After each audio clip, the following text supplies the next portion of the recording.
21-18, 2 balles de 7 sauvées. Allez Thierry. Dommage. Dommage, mais la Gatien s'est montré égal à lui-même intraitable. 21-18. C'est une première manche française. Et on est un petit peu rassuré dans le camp de Levallois-Perret. Jean-Philippe a même un brin de sourire. Il peut discuter calmement le coup, comme en face d'ailleurs.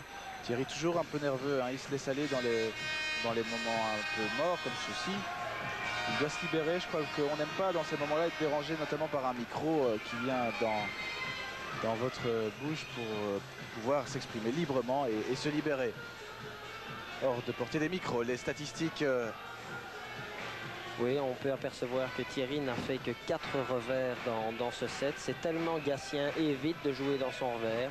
Il connaît la force du revers de Thierry et il se rend bien compte que s'il veut gagner, il est obligé d'éviter ce coup-là.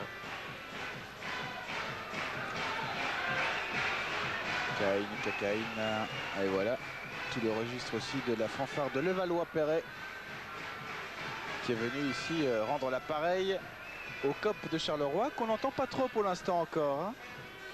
Ils ont connu l'enfer à Levallois parce qu'il y avait 4000 personnes déchaînées et complètement acquises à la cause de l'équipe locale, en l'occurrence Levallois. Et le répondant n'est pas tout à fait là à Charleroi aujourd'hui. La balle de 7, Jean-Philippe Gatien, qui est prêt pour repartir avec le service dans sa raquette. Et la fanfare face à lui. 0-0, deuxième set, messieurs, c'est quand vous voulez.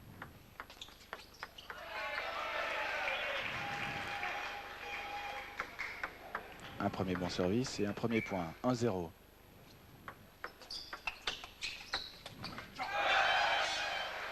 Belle égalisation.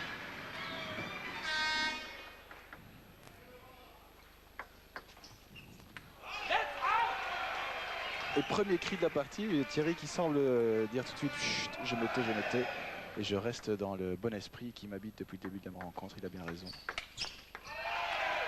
Bien tenté de contrer, et puis non. C'est tellement rapide. C'est Gatien tout simplement qui mène 3-1.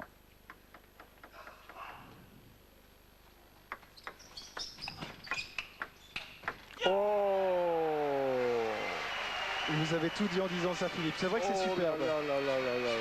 Parce que ce qui nous fait Thierry sur le retour, c'est sensationnel. Retour, hein. Thierry avait parfaitement joué le coup, mais regardez comment Gatien va la chercher. Et celle-là, c'est parfait. Il n'y a pas d'autre mot. Il est 2 fois déporté, Gatien, et chaque fois, son jeu de jambes et son talent, tout simplement, lui permettent d'éviter de perdre ce point qui le place à 4-1 après sa série de services. Oui, du grand art. Et il creuse un petit écart avec un point pareil. C'est doublement difficile parce que Thierry pensait que le point était pour lui. Il le perd et l'écart se creuse. Donc normalement ça fait mal. Maintenant c'est 5-1, 1-5. Service Cabrera. Thierry, un petit peu de cran, c'est le moment. 1-5. Voilà le point qu'il fallait. Pour se relancer, il faut peu de choses en fait.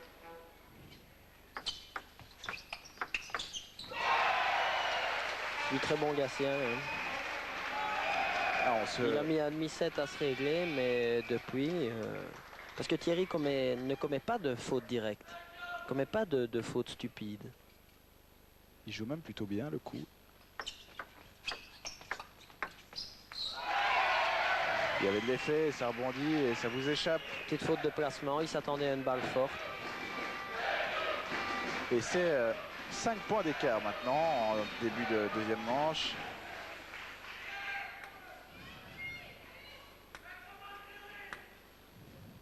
« 10 secondes et puis c'est parti. » Là c'est flagrant comme Gatien réplique directement. Il n'est pas content Thierry. Il a raison.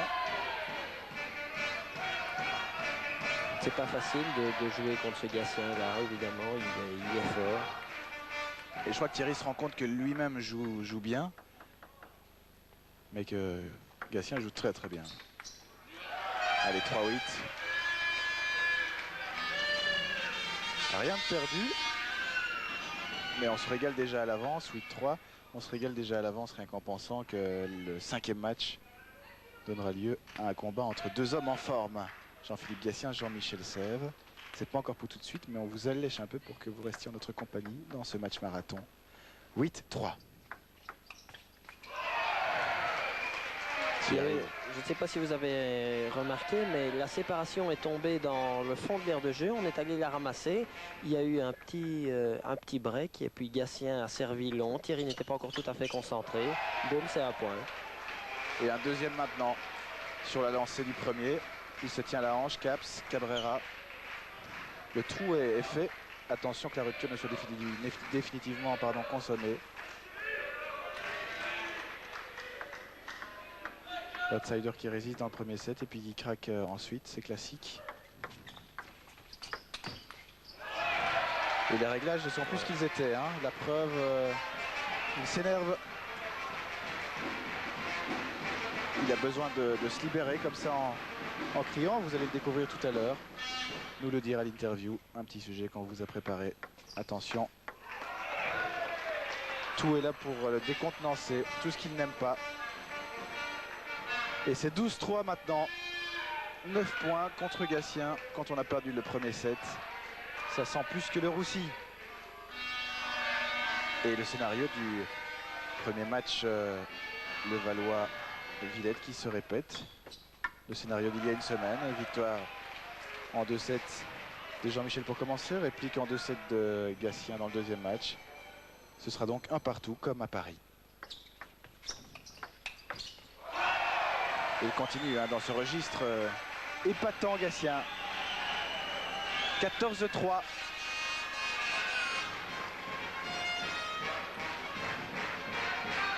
Service et directement un bon retour court et puis une attaque longue. Bah ouais.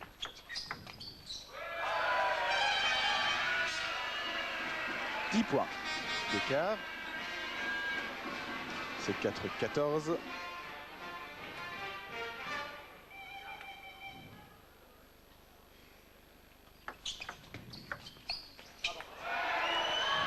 Et on a entendu le pardon, je pense, de Jean-Philippe Gatien qui tout de suite demande les excuses de Cabrera. Puisque la balle a touché le filet. Un petit point de chance pour l'ami Jean-Philippe Gatien qui mène 4-15 avec le premier set pour lui. Cette fois-ci c'est fait. C'est presque fait en tous les cas. Filou, comme on le surnomme en France, le voilà, va remporter le deuxième set et donc rétablir l'égalité dans ce match Levallois-Villette. On n'en est pas encore tout à fait là, alors on se concentre encore sur les derniers instants de ce match. 16-5.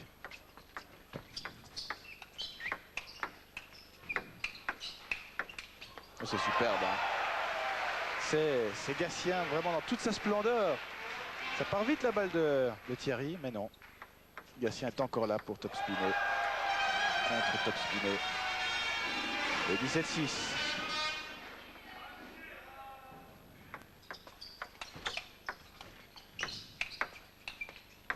On va encore avoir droit à une surprise. Oh et voilà. là.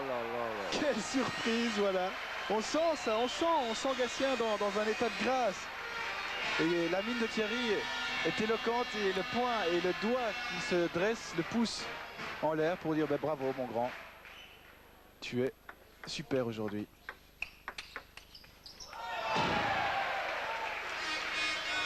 C'est la totale. C'est la totale. Thierry n'aura vraiment pas à rougir de cette défaite. Mais Gatien a l'art en général d'arriver bien pour les grandes compétitions. Celle-ci en est une. Et puis il y a les championnats du monde aussi qui se profilent à l'horizon. Et toujours là, Gatien est au rendez-vous comme il le fut il y a 2 ans lors des championnats du monde de Göteborg, comme il fut là à la Coupe du Monde en Asie au mois de décembre 94, il y a peu de temps. L'homme qui répond présent, il est également vice-champion olympique. Jean-Philippe Gatien, c'est pas mal comme palmarès. Un vainqueur de la Coupe du Monde, vainqueur du championnat du monde et vice-champion olympique. Je prends si on me le donne.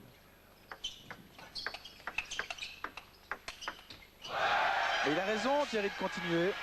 Il devra encore disputer un match important, peut-être tout à l'heure, dans ce qui pourrait s'avérer être le match qui ferait pencher la balance pour l'une ou l'autre équipe. Le 7e match contre le Goût. On est encore loin de cet épilogue, mais s'il termine bien, la confiance l'habitera au moment où il ne faudra pas craquer face à le Goût. si on en arrive à 3 victoires partout d'ici là. 9-19.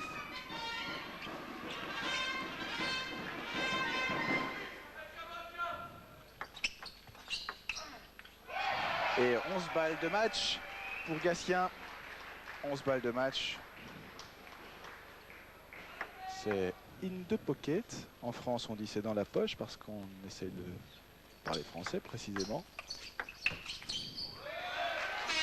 Il force un peu, mais il en a le loisir. Jean-Philippe Gatien, 10 points toujours d'avance.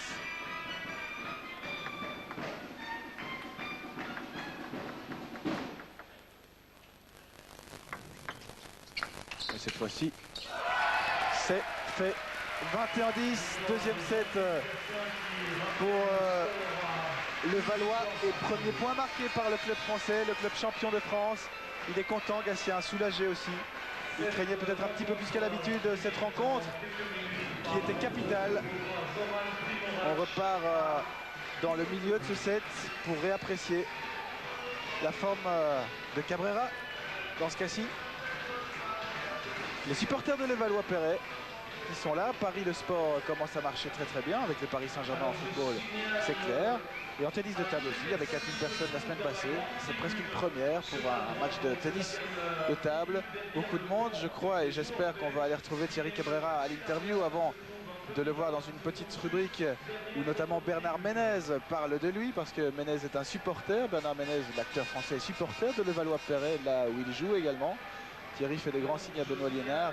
Il décrit un petit peu la fin de son set et de ce qui s'est passé durant cette rencontre qu'il espérait pouvoir accrocher. Et il a d'ailleurs abondé dans ce sens en nous montrant vraiment qu'il revenait en forme, Thierry Cabrera, qui n'est plus victime de blessures maintenant. On le retrouve, Thierry Cabrera, avec Benoît Liénard.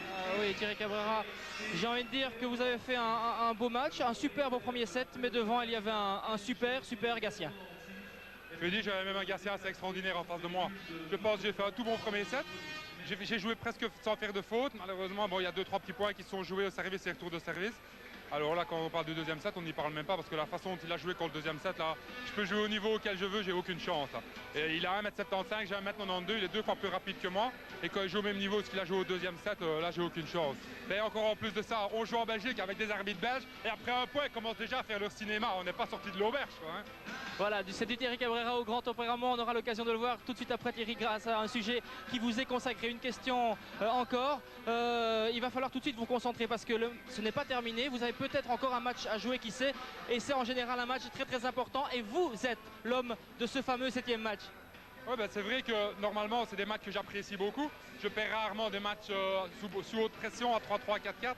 Maintenant, je l'ai perdu la semaine dernière contre Christophe Legout, qui est également un joueur qui aime bien ce genre de défi. La preuve, ça c'est que c'est terminé 21-19 à la belle. Tout d'abord, j'espère qu'on n'arrivera pas à 3-3 aujourd'hui, ça c'est un. Et deuxièmement, ben, j'espère que le petit brin de chance que j'ai pas eu la semaine dernière, il sera de mon côté cette semaine-ci. C'est tout ce qu'on peut faire. Merci Thierry, c'est tout ce qu'on vous souhaite. Voilà Frédéric, c'est à vous. Oui, justement, pour reparler de Thierry Cabrera. Quand Thierry n'est pas à la table, il est en costume, cravate, vous allez le découvrir. Thierry Cabrera qui déjà la semaine passée estimait que son bon niveau était de retour. Et c'est vrai qu'il se perfectionne. Les blessures, c'est terminé. Et c'est désormais un homme comblé. Petit sujet. On est en train de retrouver le grand Cabrera. Oui, Cabrera revient à un très bon niveau. Je joue bien et je me manque peut-être un petit peu de chance au moment important pour pouvoir concrétiser mon bon niveau de jeu actuel. Et ça va aller. C'est dû à quoi ce retour en force? C'est dû au fait que je n'ai plus de blessures qui m'empêchent de m'entraîner. Je m'entraîne très bien depuis maintenant 2 mois et demi. Et je manque encore peut-être le petit bras de réussite qui me permettrait de faire 1 ou 2 très grands résultats, qui me permettrait d'être tout à fait réhabilité au top niveau. Cabrera là fait beaucoup de cinéma, oui. Mais bon, pourquoi pas. Ça vous plaît, Cabrera qui crie, qui gueule, qui manifeste son mécontentement à tout le monde? Il faudrait peut-être que ce soit un poil plus sympathique. Ça pourrait l'être, je crois. Ben, moi en fait ça me dérange pas trop puisque c'est vraiment un personnage que j'adore dans le monde du tennis de table, contrairement à beaucoup de monde. Bon, c'est vrai que des fois il est un peu ennuyeux à la table et il gueule relativement souvent, mais on s'était passé le mot de ne pas tomber dans le piège, de ne pas se déconcentrer et puis on a tous bien fait attention. Vous êtes un showman. On m'a toujours collé cette image-là, j'ai un caractère qui est tel qu'il est, je ne force pas, je ne fais rien pour être comme ça, je suis juste comme je suis, et puis c'est tout, on me prend comme je suis, point à la ligne.